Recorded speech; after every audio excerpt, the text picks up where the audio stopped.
Audio Jungle.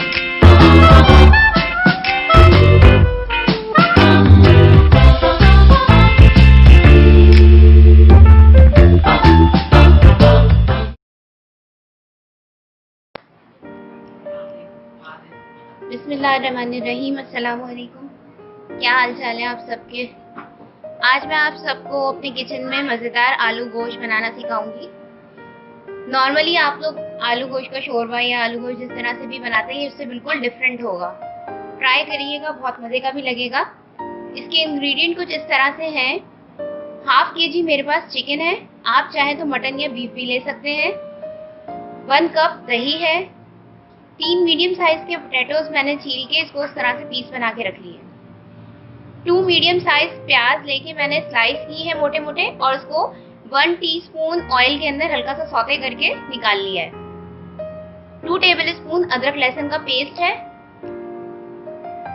3 tablespoon coconut है, crush पिसा हुआ जो होता है इस तरह से, और मैंने इसको ड्राई रोस्ट करके रखा हुआ है। ठीक है, मैं आपको करीब से दिखाती हूँ। देखें, ये आपको हल्का सा ब्राउन ब्राउन सा कलर का नजर आ रहा होगा। ये मैंने इसको ड्राई रोस्ट कर लिया है। 2 टेबलस्पून खसखस है, इसको भी मैंने ड्राई रोस्ट करके रखा हुआ है। 1 टेबलस्पून पीनट्स है। कच्ची मूंगफली आपको आराम से किसी भी शॉप से अवेलेबल होती है, आप वहां से ले लें। इसको भी मैंने ड्राई रोस्ट किया है। साथ ही मेरे पास 2 टेबलस्पून पुदीना और 2 टेबलस्पून हरा धनिया है, इसको मैंने चॉप करके रखा है। और 8 अदद मेरे पास पतली वाली हरी मिर्चें हैं। मैं इन तीनों मसालों को, मूंगफली, खसखस और खोपरा, इनको मैं अच्छे से पीस लूंगी, बिल्कुल पाउडर फॉर्म में। अभी मैं आपको इसको पाउडर फॉर्म करके दिखाती हूँ। अब देखिए, मैंने इसको पाउडर फॉर्म में कर लिया इस तरह से बिल्कुल बारीक। और साथ ही मैंने 1 टीस्पून पिसा हुआ गरम मसाला लिया है और एक तेज पत्ता लिया है।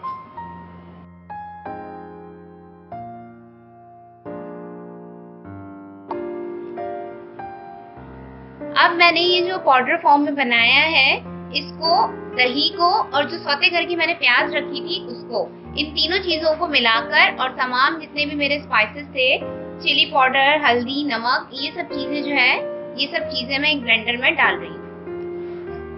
सबसे पहले मैं इसमें दही डालूंगी ब्लेंडर जग में। दही डालने के बाद इसके अंदर जो मैंने सौते करके प्याज रखी थी वो शामिल कर दूंगी। पाउडर फॉर्म में जो मैंने अभी किया थे खोपरा, खसखस और मूंगफली, वो भी मैं इसमें डाल रही हूँ। ये डालने के बाद इसमें अदरक लहसुन का पेस्ट और तमाम स्पाइसेस जो मैंने लिए थे, रेड चिली पाउडर, हल्दी और नमक, ये इसमें शामिल कर दूंगी। और हाफ ग्लास पानी डालूंगी ताकि ये अच्छे से पिस जाए। मैं आपको इसको पीस के दिखाती हूँ। देखिए, यहाँ मैंने तमाम पीस के इंग्रेडिएंट्स को एक मिक्सर तैयार कर लिया है। अब हम चलते हैं अपनी कुकिंग की जानिब। अब देखिए, मैंने एक पैन ले लिया है और इसके अंदर मैंने हाफ कप ऑयल शामिल किया है। सबसे पहले मैंने अपनी चिकन जो है उसको फ्राई करके निकाल लेना है। फ्राई करना है हल्का सा, ज्यादा नहीं करना है। मैं आपको बताती हूँ अभी कितना करना है। फ्लेम मेरा मीडियम पर है।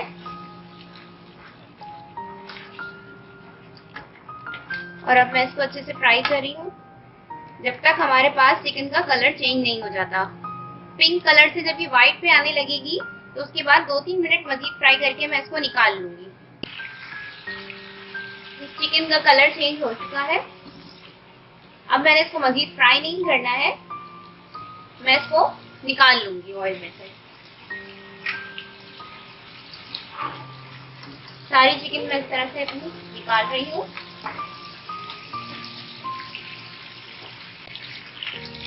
अब मैं इसके अंदर तेज पत्ता शामिल कर रही हूँ और साथ ही जो मिर्ची मैंने पीस के रखा था वो भी डाल दूंगी।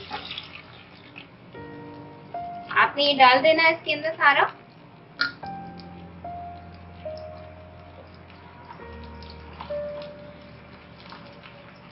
और बहुत अच्छे तरीके से इसको भूनना है। अभी देखिए, इसके अंदर थोड़ा पानी है। मैं 10 मिनट तक हाई फ्लेम पे इसे पकने दूंगी ताकि इसका पानी ड्राई हो जाए और ये भुनने के करीब हो जाए।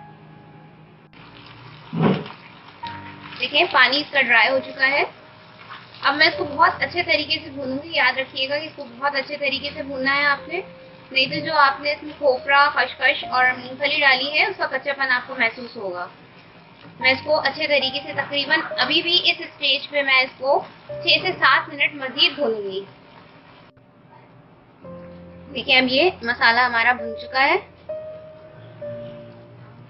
मैं आपको करीब से दिखा देती हूँ। देखिए ये बिल्कुल इस तरह से हो गया है, ठीक है, ब्राउन कलर का सा हो गया है।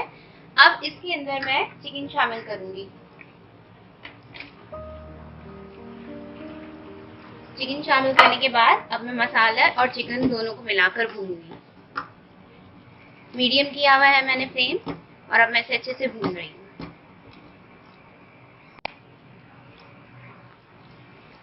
देखिए मैंने इसको बहुत अच्छे तरीके से भून लिया है। अब मैं इसके अंदर आलू शामिल करूंगी और आलू डाल के हल्का सा भूनूंगी। आपने आलू के साथ भी इसको थोड़ा सा भूनना है। भूनने के बाद अब आप इसमें चिकन को गलने के लिए 1 ग्लास पानी शामिल कर रही हूँ। हमारे पास चिकन अच्छे से गल जाएगी, उसके बाद हमने जितना शोरबा रखना होगा उस हिसाब से हम इसके अंदर पानी शामिल करेंगे। अभी मैंने सिर्फ 1 ग्लास पानी शामिल किया है और थोड़ा सा और डाल रही हूँ। और अब इसको मैं ढक के रख दूंगी तकरीबन 10 मिनट के लिए, ताकि हमारे आलू और चिकन अच्छे से गल जाए। 10 मिनट हो चुके हैं। मैं अब चिकन चेक कर लेती हूँ अपनी।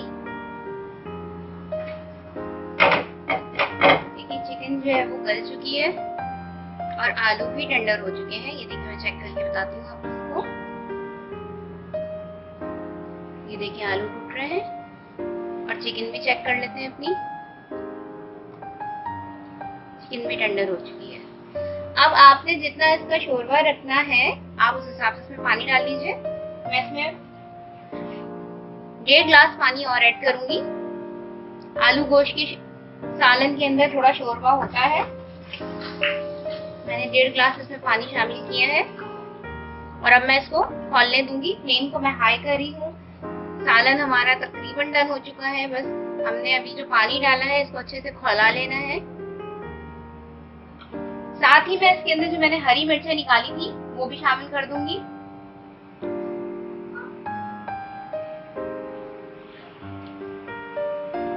और अब इसे मैं खौलने दूंगी। देखिए हमारे पास यहाँ पे शोरबा खौलना शुरू हो चुका है। ये अच्छे से पक गया है। अब मैं इसका फ्लेम जो है बिल्कुल लो कर दूंगी और इसको दम पे लगा दूंगी 2 से 3 मिनट के लिए। और साथ ही जो गरम मसाला मैंने निकाला था वो मैं इसके ऊपर डाल दूंगी। देखिए अब दम पे रखे हुए 3 मिनट हुए। सालन हमारा रेडी हो चुका है। मैंने फ्लेम ऑफ कर दिया है। बहुत अच्छी खुशबू आ रही है हरी मिर्चों की, गरम मसालों की। अब मैं इसके अंदर थोड़ा सा जो पुदीना और हरा धनिया मैंने काट के रखा था वो इसमें डाल दूंगी। अब मैं आपको इसको डिश आउट करके दिखाती हूँ। चिकन और आलू का सालन हमारा तैयार हो चुका है। बहुत मजे का शोरबा होता है, आप इसे जरूर ट्राई कीजिए। जब एक तरह के शोरबे आप खा खा के थक जाएं तो आपको कुछ यूनिक चीज चाहिए होती है। इसके लिए आप ये वाली रेसिपी जरूर ट्राई कीजिए। इंशाल्लाह आपको जरूर पसंद आएगी। अपना फीडबैक कमेंट्स में जरूर दिया कीजिए ताकि मुझे भी पता चलता रहे कि आप लोगों को ये रेसिपीज पसंद आ रही हैं। वीडियो को शेयर और लाइक जरूर कीजिएगा और बेल आइकन जरूर दबाया कीजिए। चैनल सब्सक्राइब करना ना भूलिएगा। इंशाल्लाह ताला नई रेसिपीज के साथ फिर हाजिर होंगी। जब तक के लिए अल्लाह हाफिज।